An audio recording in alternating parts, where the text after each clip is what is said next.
On entend parler d'intelligence artificielle absolument partout.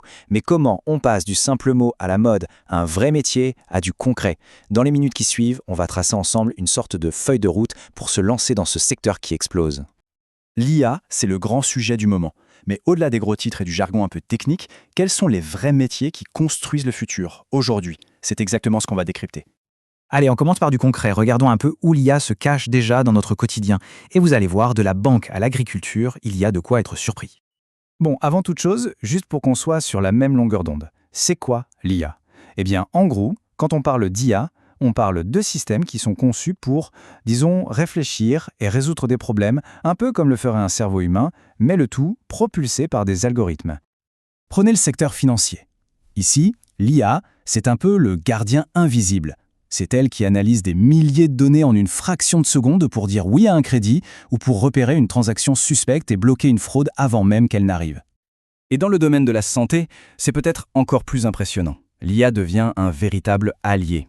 Elle peut guider la main d'un chirurgien avec une précision, surhumaine, ou aider un radiologue à détecter les tout premiers signes d'une maladie, bien plus tôt que l'œil humain ne le pourrait. Et sur la route alors? L'IA, c'est le pilote derrière les véhicules autonomes, bien sûr, mais c'est aussi le grand stratège qui optimise chaque itinéraire de livraison. Le résultat? Des colis qui arrivent plus vite et un impact écologique réduit. On n'y pense pas forcément, mais même nos champs sont devenus hyper connectés. L'IA, elle aide les agriculteurs à repérer une maladie sur une plante précise grâce à un drone, ou à optimiser l'arrosage au goutte à goutte. Allez, pour finir ce petit tour d'horizon, on lève la tête. Dans les airs, l'IA est ce copilote silencieux qui prend le relais du pilotage automatique par mauvais temps et qui orchestre le balai incessant du trafic aérien pour garantir la sécurité de tous. Bon, tout ça c'est assez bluffant, mais la question logique qui vient juste après c'est: mais qui sont les personnes, les professionnels qui construisent tous ces systèmes intelligents?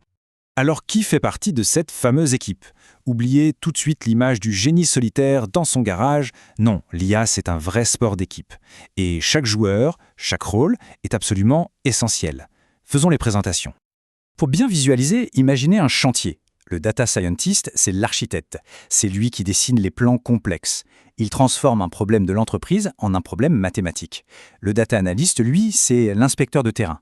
Il vérifie la qualité des matériaux, donc les données, et il s'assure que tout est propre, clair et solide.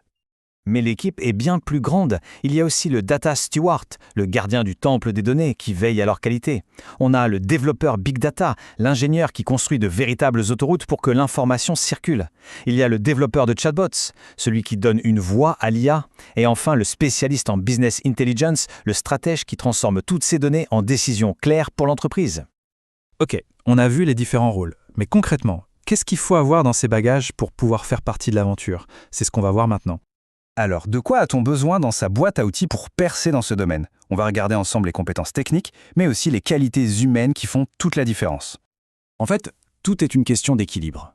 D'un côté, il y a le savoir-faire technique, c'est indispensable. Savoir coder en Python, maîtriser les bases de données, comprendre le machine learning, c'est-à-dire l'art d'apprendre machine. Mais de l'autre, les qualités humaines sont tout aussi importantes.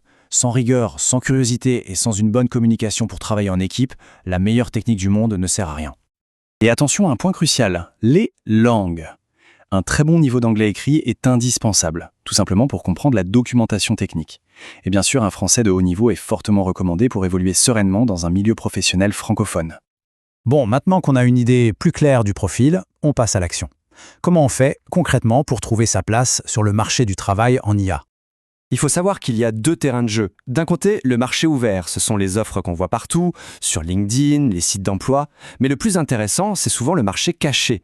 Ce sont tous ces postes qui se remplissent grâce au réseau, au bouche à oreille, avant même d'être publiés. La différence est simple. Sur le marché ouvert, on répond à une annonce. Sur le marché caché, on va au-devant de l'entreprise pour créer l'opportunité.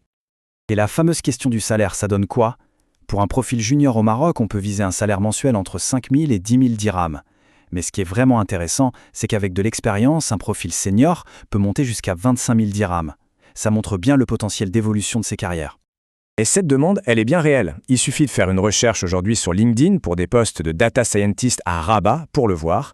On tombe tout de suite sur des offres de grands groupes comme Orange, CGI ou Lear Corporation. Les opportunités, elles sont là, maintenant. En conclusion, il faut bien comprendre que l'IA n'est pas une vague qui arrive au loin. C'est un courant de fond qui est déjà en train de tout transformer. La vraie question, ce n'est plus si, mais comment On s'y prépare. L'IA transforme les métiers. Le vôtre sera-t-il le prochain ?